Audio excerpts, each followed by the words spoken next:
Okay, keeping in mind again, I have a bit of a breeze and it will leave some rustling sound. Let's look at how we reconstruct past climates. Again, this is just a brief introduction in the context of this 135,000 year timescale we want to look at. And all of these things typically come down to signatures that are stored in some form of a chemical reaction or chemical material, organic, inorganic, and so on. And there are many that give us different time scale. For example, continental coastal sediments record the runoff from the land that could be organic matter. So if a lot of organic matter is getting sequestered, it could correspond to high rainfall rates because the organic matter is not consumed. More and more keeps piling on top, so flow rates must be high, which means rainfall is high. And ocean sediments, which so they give you a range of time scales in years from almost 10 to the 9 to 10 to the 1, so 100 years to millions of years. Ocean sediments where biogenic material that's being generated, or abiotic material in some cases, is getting dropped to the floor at some rate depending on how productive the region is, and that chemistry in that and the ability to date them together give you a range of temperatures over the period over which the sediments are getting collected. So again, millions of years to maybe just very short times of just a month or so. You can see the thick distribution here corresponds to the main timescales that are inferred. Obviously, you have to remember when you go to long timescales, you have to be sure that continents haven't moved and so on, and all those things have to be taken care of as well. Coral reefs go from hundreds of thousands of years to just even weeks to months, depending on how carefully the signature is being recorded by the coral. Could be sea level, salinity, and other things. Lake sediments also have similar recording mechanism as ocean and continental coastal sediments, so they have much shorter time scale just because they are small bodies of water. Ice cores range also in this time scales that we have looked at already, up to 1 million years or so. Bubbles are trapped as snow falls and glaciers get formed by compression. They keep trapping bubbles which can be extracted. Amount of dust in the ice cores can also correspond to changes in rainfall patterns. Cold climates typically are more dusty, wet warm wet climates are less dusty, and so on and so forth. Tree rings record basically the changes in temperature and precipitation and can have high resolution in time, but depending on how long the trees live, you get a shorter time scale record. Sometimes you get a frozen tree ring from the past, which will give you a slice of time in the past, but the time covered will be similar because trees live for a certain time. Of course, trees are well known for living, some of them living very long time, because they can clone their chromosomes very accurately, their DNA, when they reproduce, so that they don't age as fast as most of the other species. There are historical documents that collect that provide us data for hundreds of years, couple of millennia, depending on what it is. And typically when we go beyond the written records, we call it the prehistoric period. And of course instrumental records basically cover since about the Industrial Revolution or before. So these kind of things are combined together from 1 billion years down to a yearly time scale to reconstruct the past climate. But obviously this data coverage is very sparse. This is a map from NOAA which looks at all the data that were used to reconstruct some of the past climates.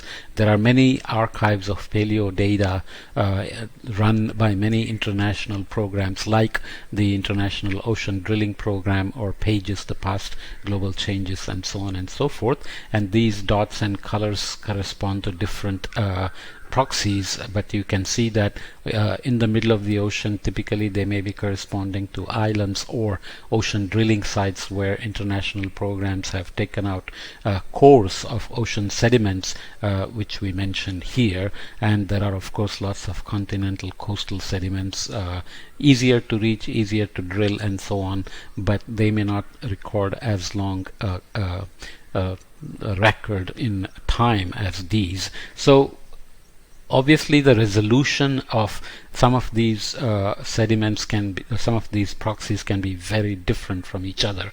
Corals sometimes can record weekly time scale changes, whereas tree rings may be seasonal, and ice cores may be multiple years or decades, just because the resolution at which the information gets recorded can be very low.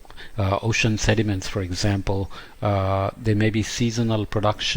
Only about 1% or less of that production reaches the floor, ocean floor, and then it keeps compacting and getting collected. So by the time you take it out, the time resolution of the record may be very low, could be centuries, and so on and so forth. So this is a good example from this paper that that reconstructs multi-proxy record for the Common Era for the past 2,000 years from various sites, uses the archive types of bivalves, boreholes, corals, recorded documents, glacier ice, hybrid, so mixed lake sediments, marine sediments, sclerosponge, speleothem, which is caves, have these dripping groundwaters which record chemical signatures of temperature and rainfall and so on, which can be calibrated carefully to estimate past variability as well,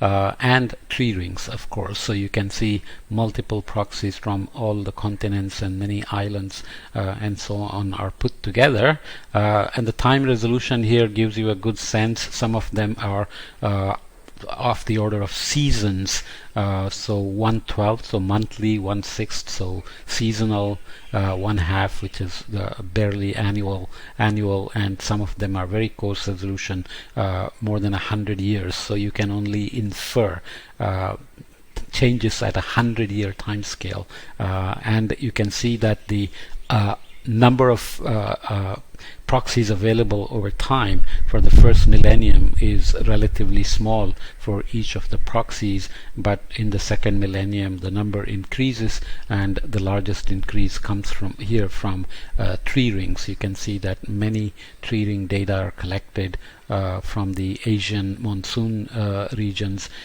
western US, here in Australia, New Zealand, and various other places.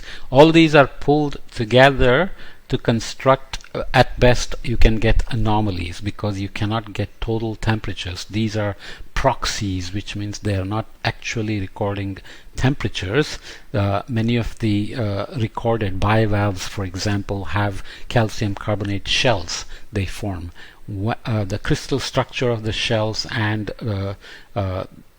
their amount and rings, etc., will depend on temperature and so on. So they record those at some resolution.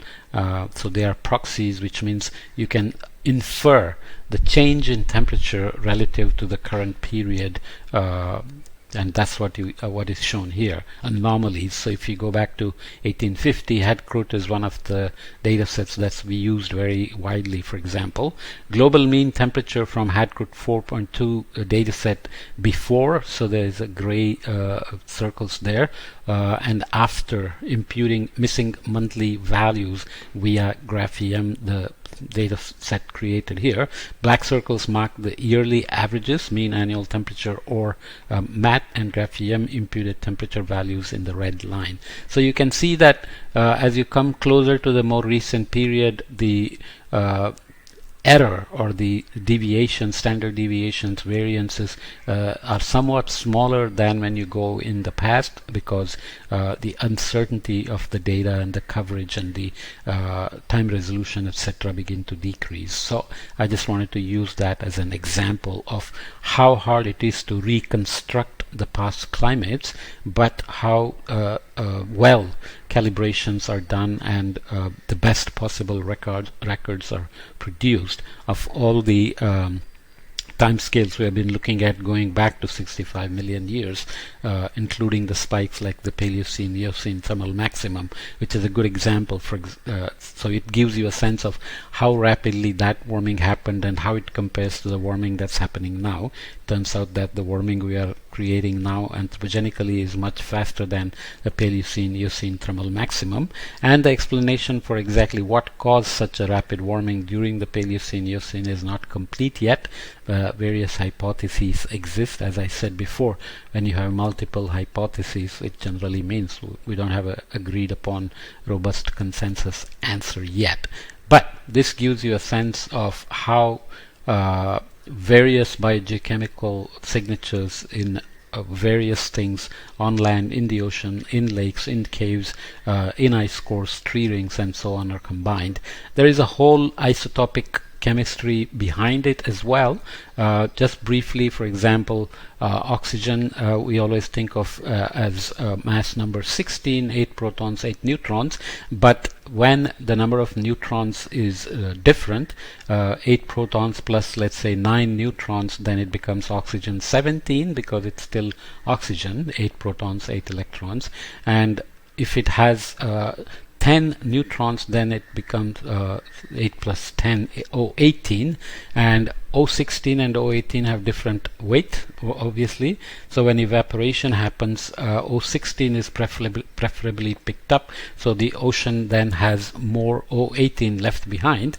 As that water is transported and it rains along the way, maybe as snow over glaciers, more of the O18 falls first. So by the time water reaches the glacier and glaciers are formed, it's highly O18 depleted, so ice core will be, glacier core will be highly depleted in O18, and the ocean will collect that O18. So looking at the signatures of O18 variability in the ocean from, let's say, the calcium carbonate shells, forams, and so on, we can infer past cold climates and warm climates, which is what we are talking about when we say marine isotopic stages.